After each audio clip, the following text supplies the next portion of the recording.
Hello and welcome to Day Who Cares Making a Fruit Knife Part 2.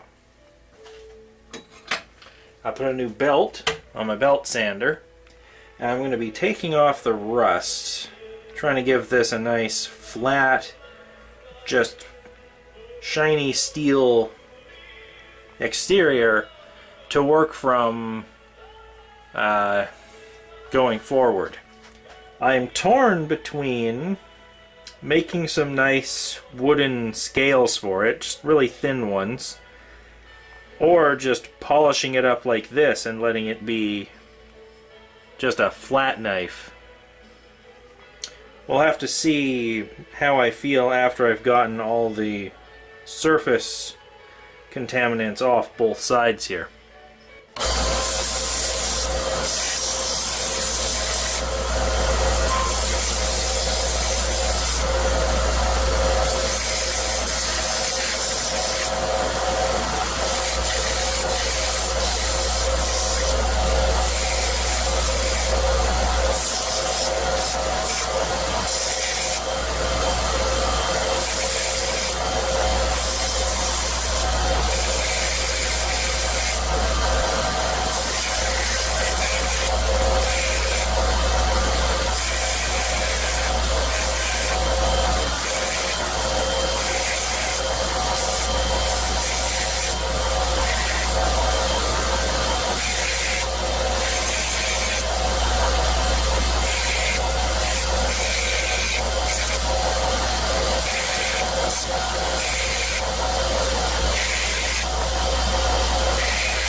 Okay, so I've gotten most of that off. I'm probably not going to be able to get enough of it off well enough to do just a flat steel knife. So I am going to have to put some wooden handles on this. I also put a bevel on the edge here. I haven't sharpened it yet. You know, this whole side is still just the way it was, but I put a bevel on here so that I know what I'm dealing with going forward when I make the handle for this. So I'm going to cut to when I've set that up, and now it's time to actually put an edge on this blade. First I gotta smooth these holes out. There's a couple of burrs on them.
So let's see how this does.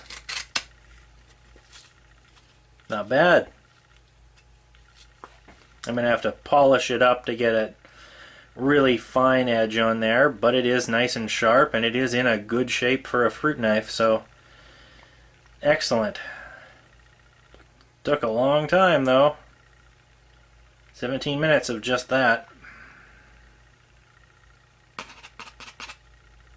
Looks good though. And you gotta love that sound.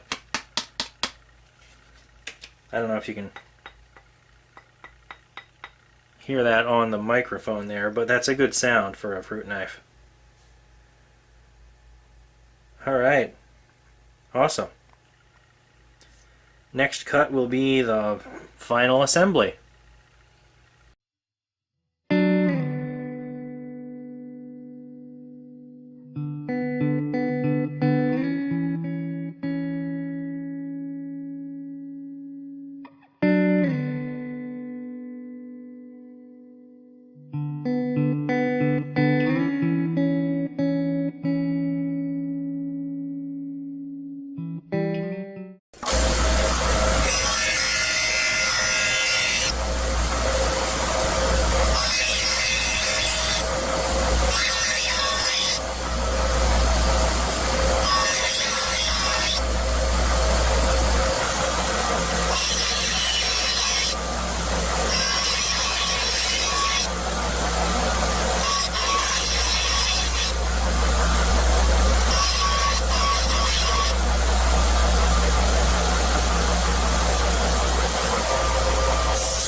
So I ground flat the sides of this and gave it a slightly thinner profile. I had opened up a coconut earlier, a young coconut. I used this knife to peel off the outer skin so I could get to the hard shell underneath, and it worked quite nicely, but it slid upwards a little more than I would like, so I put a flatter sides on both sides and took some of the bulk off of the blade, so that shouldn't be a problem anymore.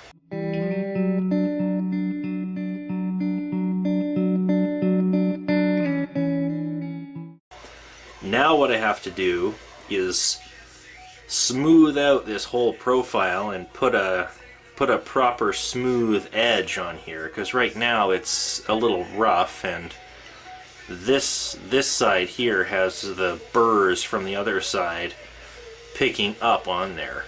It's a byproduct of belt sanding that does that.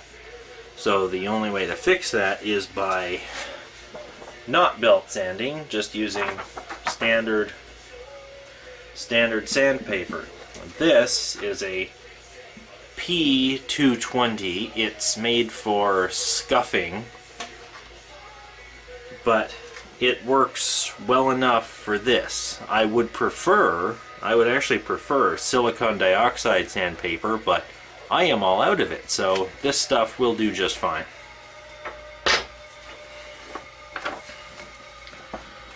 The way I do this is I take a sheet, I fold it in half lengthwise, I put my leg up on a chair like this. Well, I put my foot up on a chair so that my leg is like this. And I just go back and forth with the knife like this.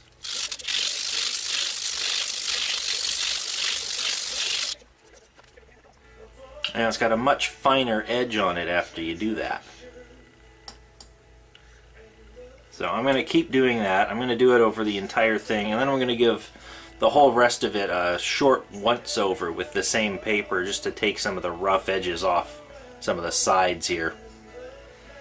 I'm going to zoom in a little bit so you can get a better view of that actually happening.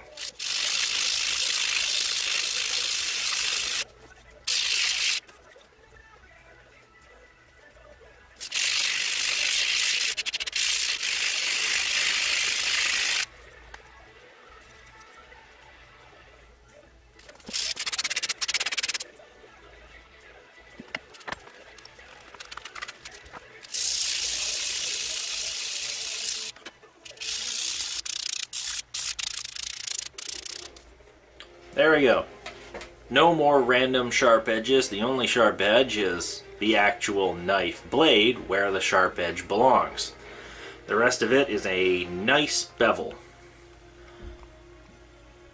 You can feel it, you can feel the difference, you can feel that there is an edge in the metal there, but it's not sharp. It's a nice beveled edge. You can put your hands on, you can wrap your whole hands around it. You could use it like this if you wanted to, as a fruit knife. That's what I did with the coconut, but you know, I'm going to put wooden handles on it because it looks a lot nicer. But yeah, that's the basic process. Once you've gotten it to almost a knife, you do a finisher with fine sandpaper. Ideally, you'd want to go for a 600 grit, but I didn't have that. So I went with the finest I had, and it's good enough, and it works quite nicely. Next step, I'm going to be assembling the whole thing.